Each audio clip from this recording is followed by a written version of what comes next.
Don't give up on our marriage for a mistake. Luke Abrams parked at his workstation and waited for the Grateful Dead Ripple song to finish before turning off the engine and opening the door. He looked up at the neon sign above the entrance to the building and felt proud when he saw Abrams Manufacturing written above the door. The guard at the door greeted him as Luke made his way to his corner office on the top floor. His CFO had told him that the company was now worth $20 million. And not a month went by that some firm or venture capitalist didn't want to discuss buying the business. Luke wasn't interested, as he loved his job, his business, his team of people, and he saw no reason to cash out at this young age. Life was good. His family life had been great all these years. He and Becky, his wife of 14 years, had struggled at first when he started his business, but now lived very comfortably. Becky worked part-time as a marketing consultant and often worked from home. She was tall, 5 feet 8 inches tall, with fiery red hair and an incredible body. Her breasts and ass were perfect, and she had bonus legs that stretched for miles. Their sex life was really good, although Luke had noticed a definite decrease over the last 6 months, from 3 to 4 times a week to just once a week. Becky also seemed to be more attached to her phone, sending messages to God knows who, and one day when he picked it up to check match results, he noticed that it was now password protected, something that hadn't been the case in the past. He talked to her about sex and how she had become more reserved and quiet in their interactions, but she said that she felt older and more tired, and he should just know that she loved him more than he ever imagined. They talked about kids. She didn't want any yet, but he told her how important it was to him, and she agreed that within 6 months she would give up birth control. She wasn't as excited about it as he was, but he thought she was thrilled with the idea. As Luke sat in his office thinking about it, his friend and VP of Sales, Chad Warwick, walked into his office looking shy. Chad had been friends with him in college, and they had played soccer and hockey together in high school. He wasn't his best friend, but Luke considered him close. Now the relationship was a mixture of friendship, but also Luke was the boss. And although he treated his employees as partners, Luke ultimately decided what they should do. Chad peeked through the door and said, "Boss, I'm not feeling well today. I think I have the flu or something, so if you don't mind, I'm going home to bed and I'll be back either later or tomorrow. I'm done with the proposal for the new climate control systems. I'll see you tomorrow." "Okay, Chad, hang in there and hope you feel better." Luke decided to work more on the new business line he was going to create and opened his workstation to pull up the files. He noticed that he had an older version and remembered that he had worked on it over the weekend and saved the files on his home computer instead of uploading it to the company server. He decided that he would ask Becky to email the file instead of driving home. He tried calling the home line, but the phone switched to voicemail. He tried Becky's cell phone, but it was off, which he thought was odd considering she had a work day. Oh well, that was okay. He'd make it home in 20 minutes. Luke was enjoying the weather and the good tunes on the NPR when he turned down his block and pulled up in front of his house. He spotted a car in the driveway that looked familiar, and it didn't take him long to realize it was his friend Chad's Lexus. Luke parked on the street, walked up the driveway, and quietly opened the front door. The first floor was quiet, no lights or radio on. Becky wasn't in the study at the desk. He walked to the kitchen and then heard moans and voices coming from the master bedroom. He couldn't believe in his mind and heart what he already knew in his gut. Someone was making love to his wife in his bed. He grabbed a long Wusthof knife from the shelf and slowly walked up the stairs. He stood in the hallway, obscured by the door jamb so they couldn't see him, but he could hear what they were talking about. They were hugging and talking, and he heard Becky say, "Chad, we can do this a few more times. I think Luke is getting suspicious of my aloofness and my constant texting on the phone. And I don't make love to him more than once a week because I feel so guilty. And it feels so wrong to make love to you and then to him the next day. I've really enjoyed our little affair for the past 4 months. It's my indulgence of my desires to have dirty and illicit sex before I go off the pill to have kids. So I want you to make love to me, because this will be the last time here, and then the Denver conference, and then we're done. Luke remembered that Becky had told him that she was going to a marketing conference in Denver in 2 weeks, and he quickly realized that it coincided with the sales conference that Chad would be attending in Denver that same weekend. Luke was crushed by what he heard. He pulled out his phone and turned on the video, slowly peering out from behind the door jamb. His wife, Becky, was now riding his friend and employee, Chad, riding him like a bucking horse. At that moment, Luke burst into the room, shooting the phone in one hand and a knife in the other. He grabbed Becky by the hair, ripped her away from Chad, turned her around, and pushed her onto the bed. She screamed and saw it was Luke. Her eyes widened, her mouth fell open, and she wailed, "Luke, this doesn't mean anything." At that moment, she tried to get up and walk over to Luke, and Chad tried to move to the edge of the bed and stand up. But Luke held out the knife and yelled, "Both of you sit on the bed and shut up, or you will find a 12-inch blade in your chest. Now!" They both sat up and pulled the sheet up. Becky started sobbing uncontrollably, and Chad started telling Luke, "Boss, it's really nothing. It's just sex. Just a distraction for us. It doesn't mean anything." "Luke, I love you. It was just meaningless sex with Chad. It doesn't change how I feel about you. It was just the last time I sow some wild oats before you and I settle down with kids.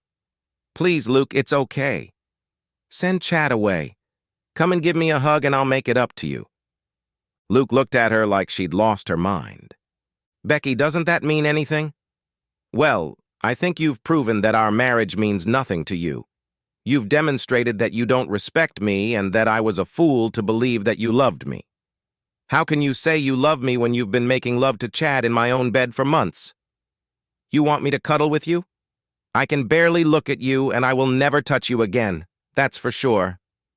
Now just sit there and shut up, you fool." Becky recoiled at the sight of his anger and hurt. He had never spoken to her like that. He practically idolized her and treated her with love and respect, and his response cut straight to the soul. With those words, Luke made a quick call, looked at Chad, and said, "Janie, it's Luke. I'm sending you a video of Chad making love to my wife Becky in my bed.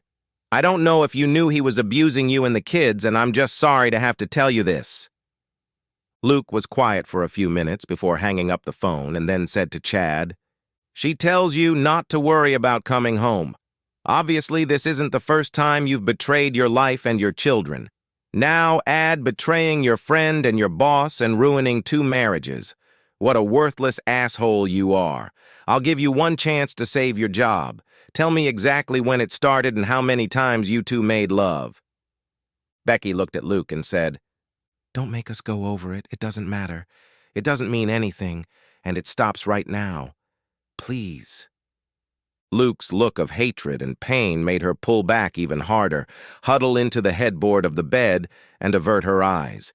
She continued to cry and sob as Chad answered Luke.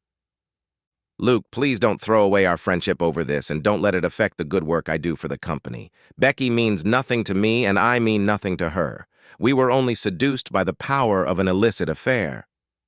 This is the 4th time we've been dating. The first time we were both in Denver for different conferences, and I knew she would be there. I called her the first night to go out to dinner. Well, we ate and drank a lot and danced and really felt a spark for each other. So that night and the next, we went up to my room and made love. Then about a month later, Becky called me and said you were going out of town for the day to visit a new construction site and asked me to come over. We ended up making love in your room, and she seemed to enjoy doing it in your marriage bed. 3 weeks later, we got a room at the Hilton Hotel, met for lunch at noon, and had sex there. Now she called me and asked me to get sick, come over and make love to her because she was incredibly horny. We were going to meet at the next conference in Denver next month for the last time and spend 3 nights with each other trying to consummate it. We both felt guilty about doing this to you and my family. Becky knows you want to have kids and she's going off the pill, so we decided that was it, and we're going to be good spouses again. I'm so sorry, Luke. Looking back, I knew it was so wrong, and now I've ruined my marriage, and possibly your marriage and my career if you can't forgive us. Becky looked at Luke and said, Yes, Luke. I was so caught up in the mystery. There was nothing wrong with you, Luke. I love you. I've never loved anyone but you, and I want your children, and to grow old with you. You treated me like a queen. Sex with Chad was fun, but it was nothing compared to loving you. Please don't abandon me and our marriage for a mistake. It meant nothing. It meant nothing? Do you even know me? How can you think that letting another man be intimate with you means nothing to our marriage? Do you think I could ever get past the pain of being lied to? To move past the lies and ever trust you again? How could you think I would ever want to touch your cheating body again? How do you think I could have the same spark, the same connection, and the same love that I had for you after you insulted me like that? How can you not see the strain this has already put on our marriage? The lack of conversation and communication. Reducing lovemaking and turning it into just mechanical sex. One drunken night out may be a mistake, but planning and holding meetings at out-of-town conventions and at our house is a bad thing, not a mistake. Becky, for the first time, began to realize what she had done. She had convinced herself that it was meaningless sex and it wouldn't hurt her relationship, maybe even make it stronger. But when Luke spoke, she realized that she had emotionally and physically distanced herself from him. She didn't understand why, since she loved and wanted only him. Maybe it was the guilt she was trying to bury that was eating away at her and their relationship. She thought her affair would never come to light. Luke trusted her so much. She saw that trust would never be the same again. She thought Luke loved her so much, he would forgive, and she would quickly make him forget, being a loving and caring wife and having children. Now she realized how she had been deceiving herself. She had fooled herself into thinking she deserved this, and it would make her a better wife. Now she saw how much pain and disrespect she had poured out on the man she loved so much and wanted to have children with him and a long and happy life. Oh my God, she thought. Have I ruined everything? How am I going to get through this? All she could do was look at Luke and say, Please, Luke, please forgive me for hurting you. I didn't think much about what I was doing. I didn't realize it would be so devastating. I never meant to disrespect you. I never wanted to hurt you the way I hurt you now. Luke picked up his phone and scrolled through the part of the video where she was screaming, Yes, Chad, no one interests me like you do. How you could think you weren't disrespecting me by making comments like that and making love to that asshole in my own bed. You disgust me. Luke looked at Chad and said, There's no way to save your job. Don't bother coming in tomorrow, you're fired. Now get out of my house. Chad started to get up and so did Becky, but Luke yelled at her, All right, stay there in those dirty sheets, cheater, and don't move. She squirmed in the bed as she saw the hurt and resentment on Luke's face, replaced with anger and pure hatred. My God, what have I done to hurt such a good man and turn his love for me into hate? Chad grabbed his clothes, ran down the stairs, jumped out the door, and sped off in his car. Luke looked at Becky and cried. She got out of bed and tried to go over to him and hug him, but he looked at her in disgust, turned away, and held up the knife to keep her away from him. She burst into tears and ran to the bathroom, locked the door, turned on the shower, and sank to the floor. She hoped that maybe if she gave Luke space, he would calm down and they could talk. It was her only hope. She cried and washed for half an hour. After washing her face, toweling herself dry, and putting on a robe, she quietly opened the bathroom door, fearing another furious scream from Luke and knowing she deserved it. But the room was quiet. She looked out into the hallway, and the house seemed quiet. Luke, I'll make up a spare bedroom for you and stay away from you for as long as you want, until you calm down enough to let me talk to you, explain my actions, and apologize. She heard no reply. She saw that the dresser drawers were open and empty, and most of the clothes in his closet were gone. 2 large suitcases from the closet were gone. Then she turned around and saw a 12-inch butcher knife stuck up to the hilt into the pillow and mattress. She realized Luke was gone and could only hope he stayed safe, didn't hurt himself, and would return her calls when he calmed down in a day or 2. She went into the spare bedroom, threw herself on the bed, curled up in a fetal position, and cried until she fell asleep. Luke went to his office and spent a very restless night on the couch in the adjoining conference room. He notified HR and security that Chad was terminated. Later that morning, Chad did show up on site, assuming Luke had cooled off, but security took his badge, walked him to his car, and told him that if he showed up again, the police would be called. Luke spent a couple hours alone at his desk, pondering where to go next. He clearly realized that despite the depth of his love for Becky, their marriage was over. He would never be able to feel that same spark of joy, trust, and deep union of his heart and soul with her. And that meant the marriage had failed. Pride, resentment, anger, jealousy.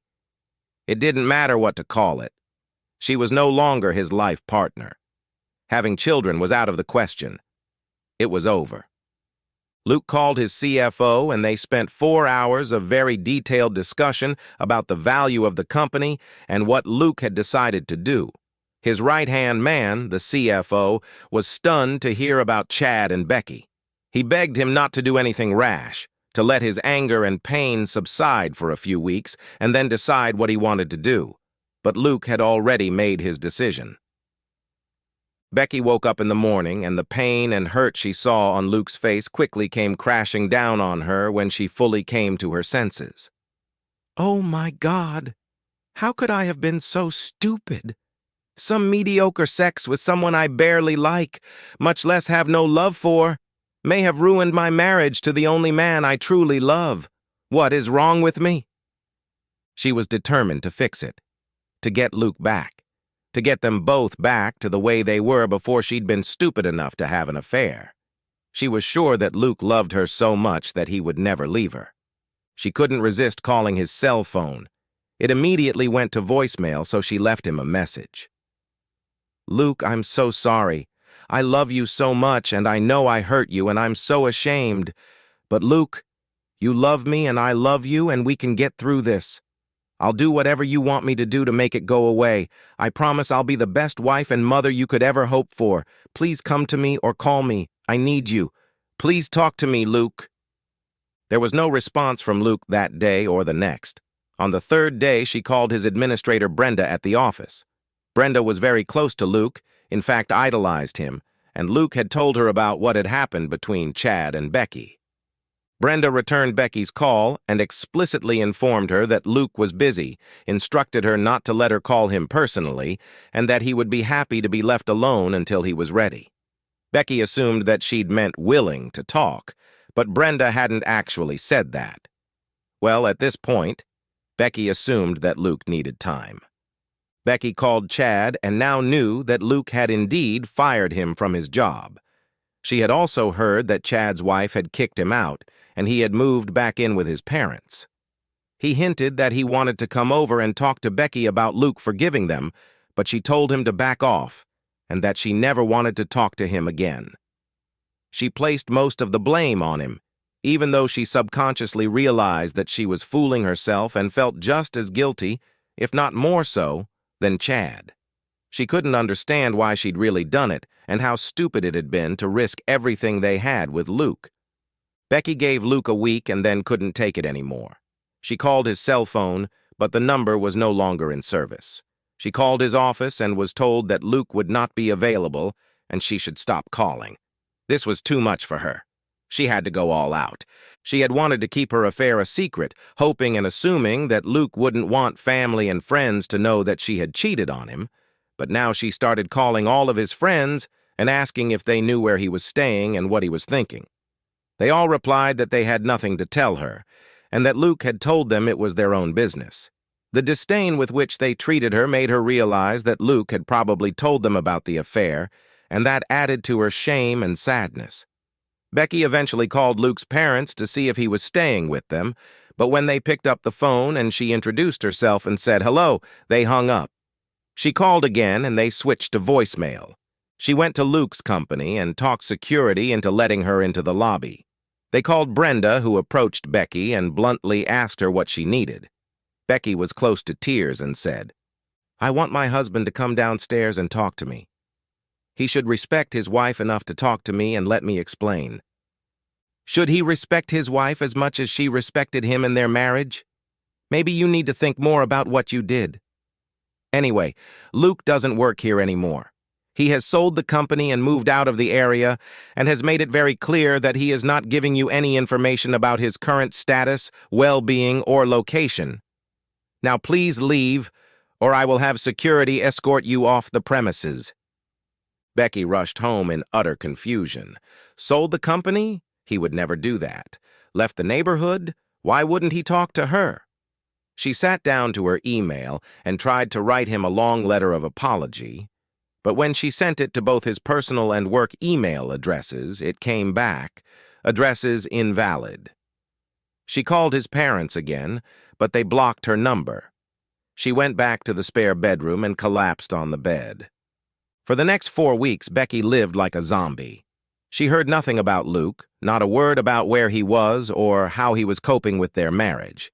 In desperation, she hired a private detective firm, and eventually they sent her a report with limited information. They told her that Luke had sold his company, and although the exact price hadn't been made public, it was estimated to be gone for more than $20 million. They told her that he had closed all of Becky and Becky's joint accounts and credit cards, canceled his phone, internet, and email, sold all of his valuables, and apparently left town. They told her that Luke had paid off the mortgage on the house and put the bill of sale in her name. They were unable to get any of his friends, co-workers, or relatives to tell them anything about his whereabouts or how to contact him. 8 weeks after Luke left, a man came to the front door and handed Becky an envelope. She saw that Luke's name was written on the address label and opened the envelope, hoping to get some information. The first thing that fell out when she opened the envelope was his wedding ring, then some paperwork, and then a photograph that had been cut into strips. Picking up the pieces of the photo, she saw that it was their wedding portrait that had been put through a shredder. She couldn't stand it and cried for several minutes until she was able to open the rest of the contents of the envelope. There were legal documents and a letter. In the envelope was a flash drive. She grabbed the letter and started reading. "Becky, I know you wanted to see me, talk to me, and were sure we could end your affair. You thought it was just meaningless sex, a mistake, something I should just forget, and that we would go back to our marriage as it was before you decided to break our wedding vows and my trust.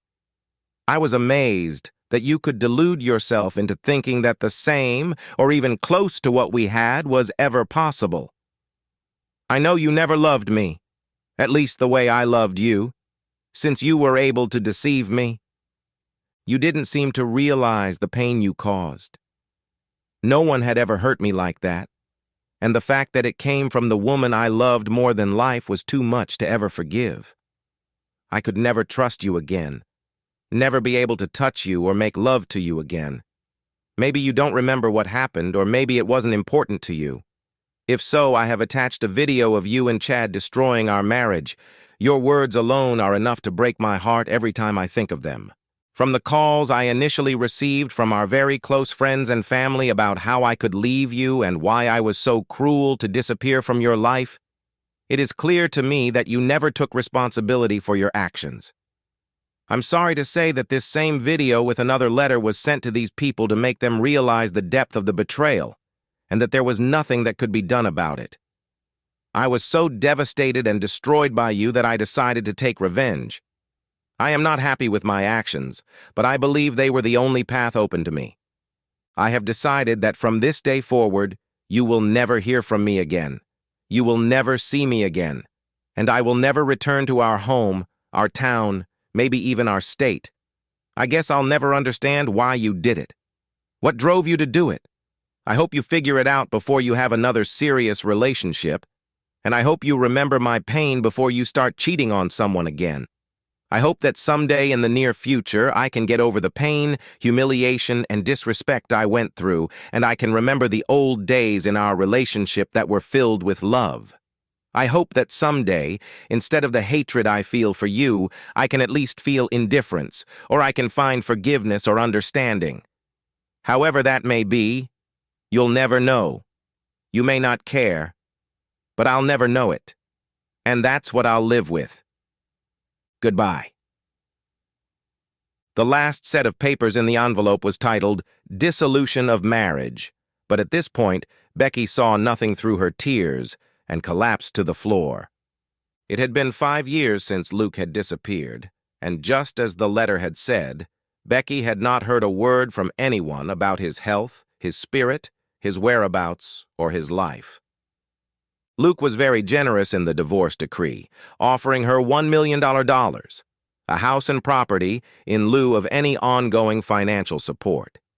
Her attorney told her that this was the best offer she could get since the $22 million that Luke sold the company for was not kept in the United States and would never be available for any legal compensation.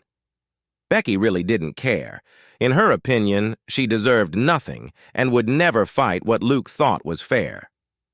At first, her life was very difficult, as friends and family saw the devastating video of her making love to Chad in her marital bed. She realized how much she had hurt Luke and how she herself had caused him to hurt her by sending the video. She also realized that it was a way to prevent anyone from asking about what had happened and if they could be together again.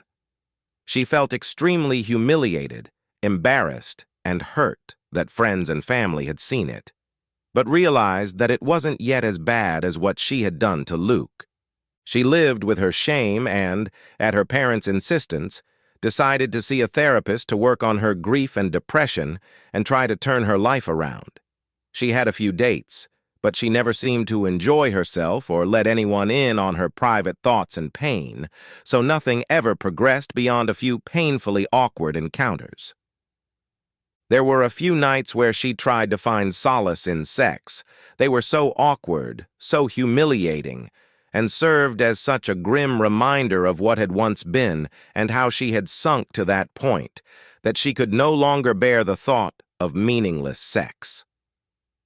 When Luke left, he took away the photo albums, and she was left with no pictures of them together, and with each passing year, the memories of his looks, his voice, his spirit and personality, his loving touch, gradually faded from her life.